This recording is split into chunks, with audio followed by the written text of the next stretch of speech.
please do call in. Today we're going to be discussing the misconceptions of Muslim men. I have a special guest with me today, all the way from the States. Assalamu alaikum. We have Brother Mahmoud. How are you? Alhamdulillah. Nice to be here. How are you guys? No, thank you so much for joining me. And we also have Syed Rizvi with Assalamu alaikum, Syed. Assalamu alaikum. Thank you for hosting. Okay, I know you here from the States, and you've taken time off, and I really appreciate your time. It's really an honor to be sitting here with you, and I really appreciate it. I just want to go straight into the topic of the misconceptions of Muslim men. Starting with you, Brother Mahmoud. What are your thoughts on that? The reason why I actually decided on this topic is because it's not just from outside the community, but it's also within the community that we have issues.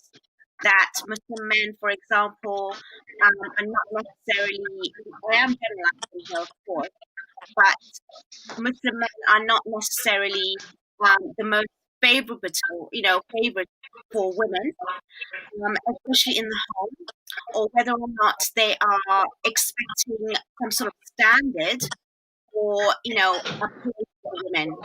And generally, Muslim men are not seen to be in a particular way in society as well, within the community and outside the community. What are your thoughts on that? Well, I think you're absolutely correct, and this is oftentimes the view. There are many misconceptions as it pertains to Muslim men, whether it's Muslim men are abusive, they're tyrants in the home, whether it's all Muslim men to a certain degree want four wives, and it seems like mostly every misconception is connected to women to some degree. Yes. But I was looking at a poll the other day, and I know there are numerous polls out there, and in no way by saying, let me just begin by saying this: when we say misconceptions, because people will hear things differently, as you already know, and we don't want to give the impression that we're minimizing the pain and the struggle that people are going through, and that there is not a problem, and that this problem shouldn't be, dealt with. But when we begin to, I think sometimes look at the numbers, if we're looking at statistics, and we know Allah knows best, there are many reasons. There are people who don't report things because of the fear, of their culture and what may happen to them. And there are people who, at the same time, they may falsify reports, even those numbers are small. Uh, but if we're looking at numbers, statistics, and knowing that Allah knows best, and if these statistics are 1 in 3 or 1 in 4, it goes to say that makes it a misconception in that context that not all men are like this, and I think that's the dangers of what we're experiencing now. I mean, I hear it often with women talking about men in this complete generalized way, that all men, and then you hear the same with men saying the same about women, that all women, and it's toxic, and it seems like there's this gender that does nothing to decrease the gender gap. It's like a gender war that's being encouraged, um, for us to continue to fight against each other. It reminds me of, I think, a hadith, whether very authentic or not, about Shaitan's ultimate goal is to destroy the relationship between men and women, or men and women, because that's the basis of creating a nation eventually. But um, you know, I think it's all of these things are misconceptions. The majority of the population, the majority of men, by and large, even though you have those things that exist, the majority don't hold those views and don't hold those practices.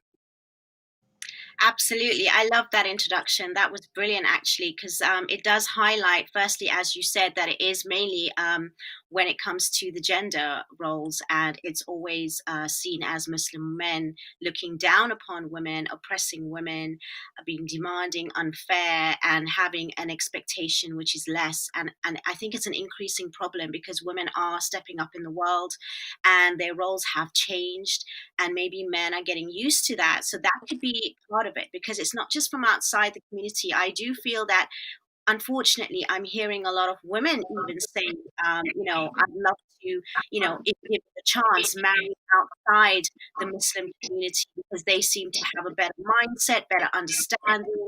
So it's quite dangerous. And like you said, it doesn't matter if the numbers being minimum, but the numbers, they do exist.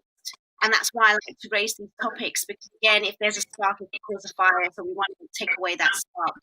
Sayed, what's your opinion on this so far with regards to how people perceive Muslim men in the negative, and especially when they are not on the same sort of wavelength and sort of having the respect for women as a whole? Hello, Assalamu alaikum. Can you hear me? Yes, we can. Okay. The picture is frozen, so I don't know whether you can Or I hear can me say, or not. sorry, that's fine. Yeah.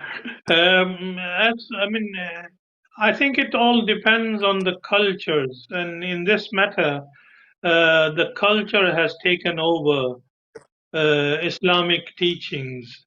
Unfortunately, the men are brought up in different cultures and tribes and families, and they see what their elders do, and they keep copying and repeating it.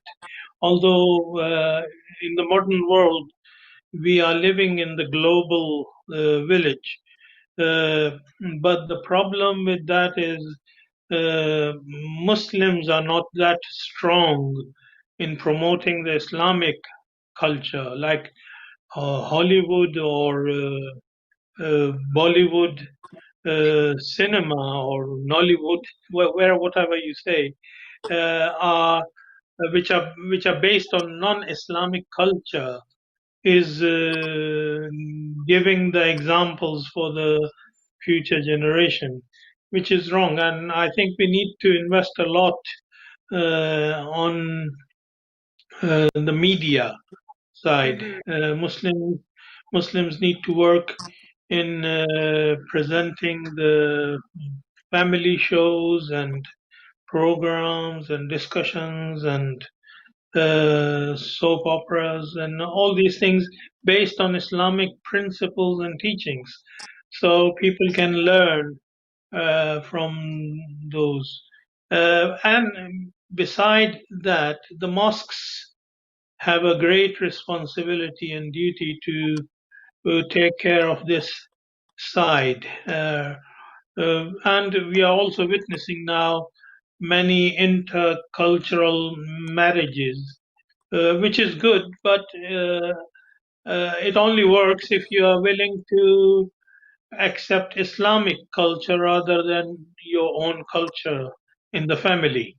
When the husband tries to impose his culture and the wife tries to impose her culture, the children get confused and they become victims of identity crisis. And you can imagine what will happen to the men of that kind of family and society in future. They would not know what they are, what is their culture and who they are.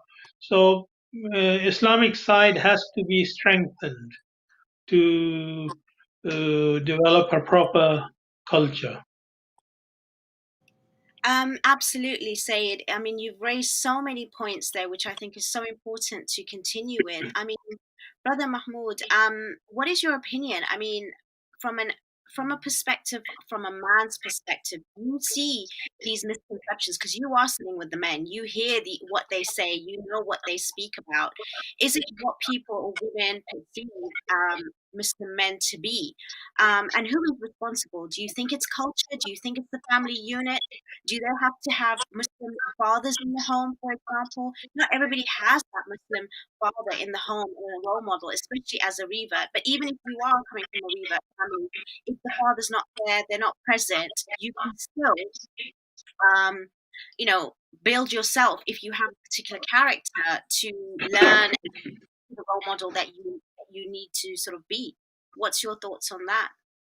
Well, I think it's a combination of things. I think it's, as the Imam had said, the influence of culture, the influence of family, the influence of just not being aware of our responsibilities and duties Islamically, what our roles are. Um, but in terms of the perception, I think it's a mixture. I think it'll always be a mixture. When you have the corporate media being so powerful, right? And I think when it's all said and done, the ultimate aim is to it's an attack on Islam as an ideology, right? But I come across people, and unfortunately, even among Muslims, just the view of women in terms of a negative way for some of us have become so pervasive. I have a Muslim friend, and I won't mention his name. And one day he said to me, he said, "A woman can't teach me anything." He said, "Man, a woman can't know as much as me." And I said, "You can't be serious." I said, Mm. please don't, and I started just something simple. I said, well, what do you say about, and I just started mentioning not people in history, because it's easy to do that. But I said, well, what do you say about a person like Intisar Rab, who's a professor at Harvard of Islamic law? You know more than her in Islamic law? Do you know more than this person and that person? I said, please don't mention that publicly, right? Because it's embarrassing. It's academically and intellectually irresponsible. So, but then you have people that are not even Muslim.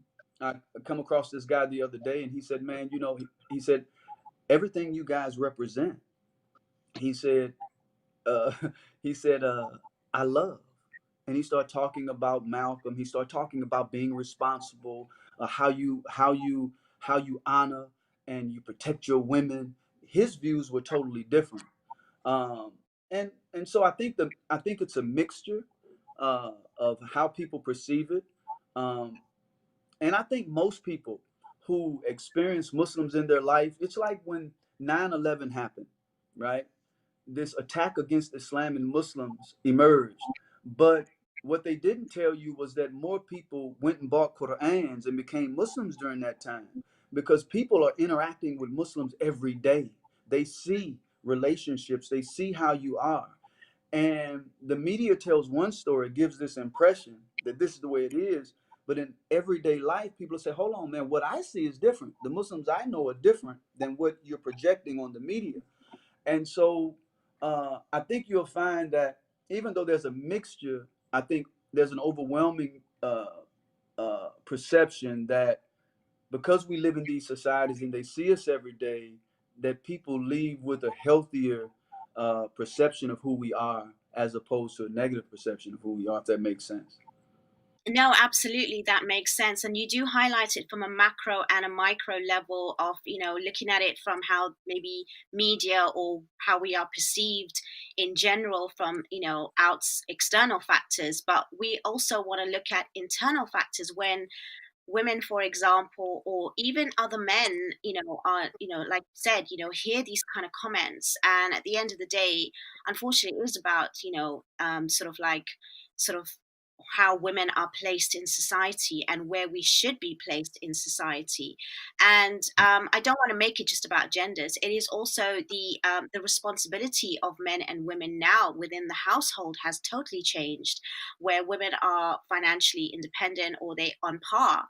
And sometimes, there's complaints in the Muslim sort of society as well, where it's like, are there any men that even can match us now in that way? So, they need to Right, step up to a right, certain extent.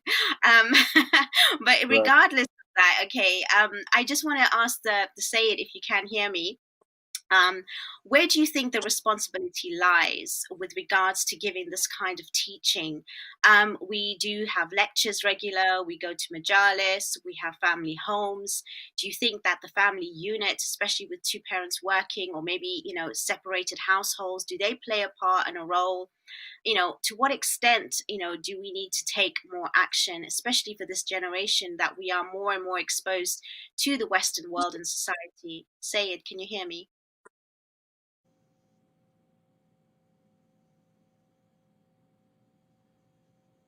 Okay, unfortunately, I can't hear the Sayed, or he cannot hear me. So would you like to take that question? What's your opinion on that with regards to the responsibility and the roles that we need to move forward in order to eradicate, the minority of the misconceptions that are out there? Well, my humble opinion is that I think the majority of the responsibility, majority of it lies with men. If men, if we live in this patriarchic society where we control and dictate the laws. We dictate, by and large, the culture. We've established this, this mayhem, so to speak. So most of the responsibility lies with us as men to correct it. Of course, it takes both of us, right? Mhm. Sometimes what happens when a person makes a mistake, the Islamic spirit is that when people make mistakes, the Islamic spirit is to forgive, of course, provided that they're working toward remedying what they've done. But what we tend to do sometimes on both sides, but the onus is more on men, is that when a mistake is made, we hold people to that almost sometimes forever. It's hard to swim out of the ocean of condemnation that we placed ourselves in. That Mhm. so anything happens, we're constantly reminded of it, and that's one of those areas I think we have to improve on as well. But definitely, if I was to say if there was anyone that's more so responsible, it's us.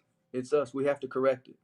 Yeah, we have to, and if we look at the verse in the Quran where Allah says, right, because a lot of us men want to go to it and women want to go to it for various reasons.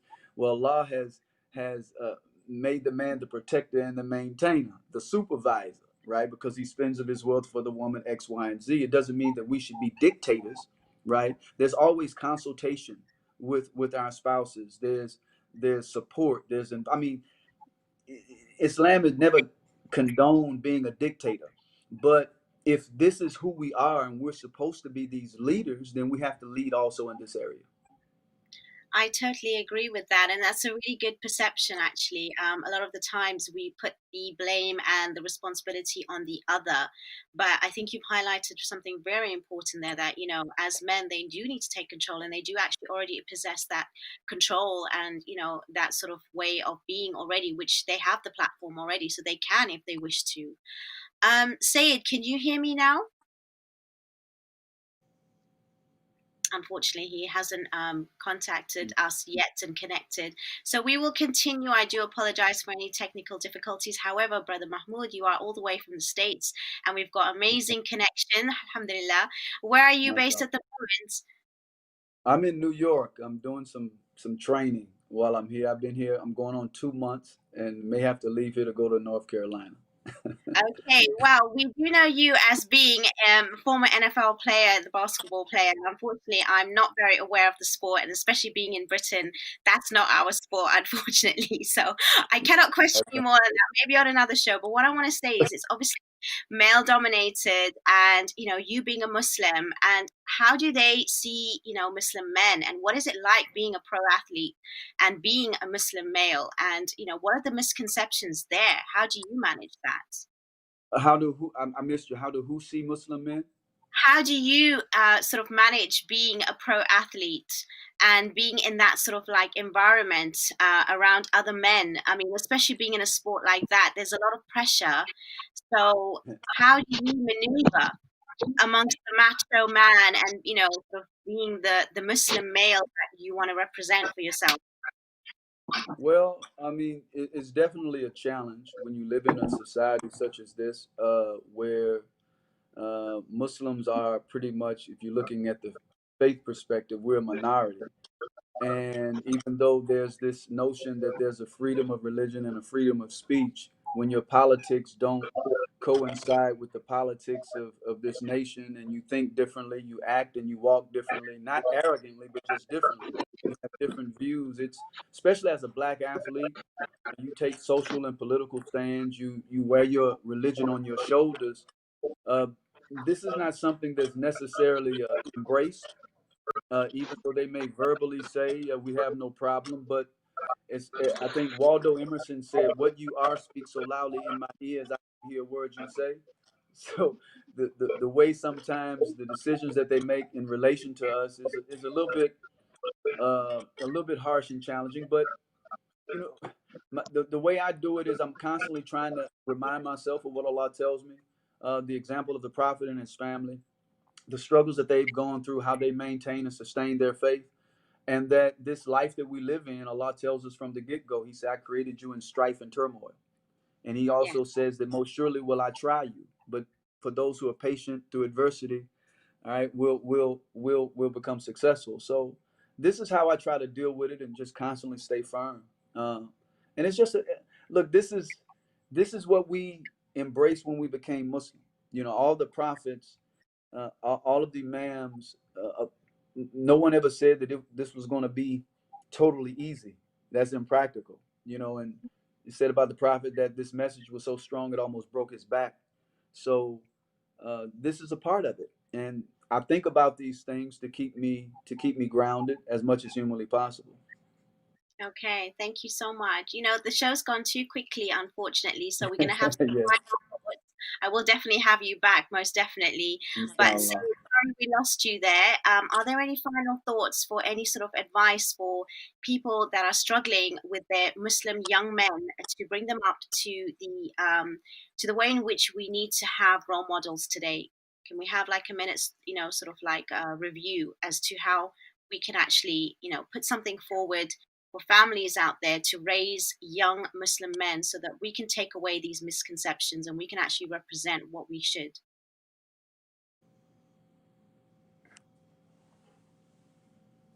And this is where the responsibility goes to the media and the filmmakers to pick up those characters and present them as the role model in the society, so the young man learn from them rather than copying the wrong role models. And we should not copy, when we are making the films and dramas, we should not copy Bollywood and Nollywood and Hollywood.